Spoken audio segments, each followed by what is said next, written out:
Let me ask you something. When was the last time you sat still for 5 minutes without reaching for your phone? No podcast, no music, no scrolling, no checking something.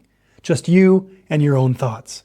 If that feels harder than it used to, you're not imagining it. Over the last decade, the level of stimulation we're exposed to every day has changed dramatically. Many behavioral tracking studies suggest people check their phones dozens, sometimes even over 100 times in a single day. And most of us don't experience that as a dramatic crisis. We experience it as background noise. But that background noise is doing something. You might notice it in small ways. You open your phone to check one message and 20 minutes disappear. You try to read a book and your attention feels jumpy. You're on vacation, sitting on a quiet beach, and instead of relaxing, you feel restless. You're watching a movie and your hand drifts toward your phone without you even deciding to move it. It's subtle, but it's not random. It's adaptation, and adaptation is what the brain does best. Many digital platforms today use engagement optimization systems that rely on a principle long studied in behavioral psychology: variable reward schedules. B.F. Skinner's work on operant conditioning showed that when rewards are unpredictable, behavior becomes more persistent. This same principle has been widely discussed in the context of gambling and slot machines. You don't know when the next interesting post, message, or update will appear. That unpredictability increases dopamine activity.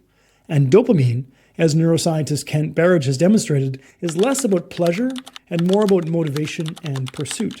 It fuels anticipation. It keeps you scanning. Every swipe, refresh, and notification is a small anticipatory spike. Over time, frequent stimulation recalibrates your baseline. Early research from Stanford on heavy media multitaskers suggested that frequent task switching was associated with reduced sustained attention and greater distractibility.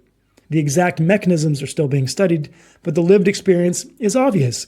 The brain begins to prefer novelty over depth. Stillness starts to feel flat. Silence feels slightly uncomfortable.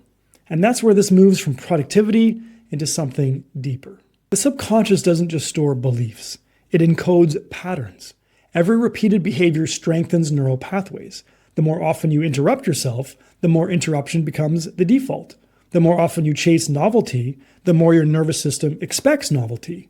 Neuroplasticity is neutral. What fires together, wires together. If your attention is constantly pulled outward, your subconscious learns a pattern of reactivity. Respond, react, refresh, scan, over and over. Eventually, you're not consciously choosing what to focus on.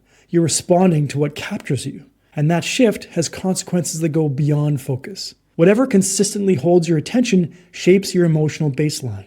Your emotional baseline shapes your behavior, and your behavior shapes your identity. If your baseline becomes restless and externally driven, your identity slowly organizes around that restlessness. You start to feel scattered, impatient, slightly agitated without knowing why. There's another piece that's rarely discussed. Slower brainwave states, particularly alpha and theta rhythms, are often associated with relaxed awareness, memory integration, and internal processing. These states tend to emerge during meditation, prayer, deep reflection, immersive creativity, or even quiet walks without input. They require reduced stimulation. When external input is constant, the brain spends more time in higher frequency alert states. Those states are useful when you need to solve problems or respond to challenges, but they're not meant to be permanent. Carl Jung once wrote, "People will do anything, no matter how absurd, to avoid facing their own souls." Today, we don't need absurdity. We just need a feed. Constant stimulation makes it easy to avoid stillness, but it also makes it harder to access integration, clarity, and depth. And over time, that has an emotional cost. If you've ever struggled to sit through a long conversation without checking your phone, or found it harder to read deeply, or noticed that boredom feels intolerable, that doesn't mean something is wrong with you. It means your brain has adapted to the environment you've given it. The hopeful part is that adaptation works both ways. Research on attention training and mindfulness has shown measurable changes in attention networks and emotional regulation over time. Even relatively brief, consistent practices can alter baseline reactivity. The brain retains plasticity throughout adulthood, which means you can retrain it, but not accidentally. You have to deliberately reintroduce lower stimulation states. That might mean turning off non-essential notifications, creating defined windows for digital consumption instead of ambient scrolling, practicing monotasking, one task, one window, one stretch of sustained focus, walking without headphones, letting yourself be bored without immediately anesthetizing the boredom. Boredom is not the enemy. It's often the doorway back to integration. This is where subconscious work becomes powerful. When you intentionally allow your nervous system to downshift, you create space for integration instead of reaction. In calmer states, patterns become visible. Emotional processing becomes possible.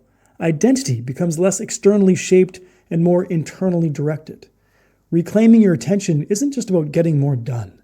It's about autonomy. If you can't consciously choose your focus, it becomes difficult to consciously shape your life. If this topic resonates with you and you want a structured way to experience that shift rather than just understand it intellectually, the Subconscious Starter Kit inside the Subconscious Academy app includes a guided sanctuary session. It's a hypnosis audio track designed to help your nervous system downshift and re-enter a calmer internal state. It's not about forcing discipline. It's about changing your state and restoring balance. When your internal state changes, your patterns change. And when your patterns change, your life changes. Remember, breakthroughs begin within. Bye for now.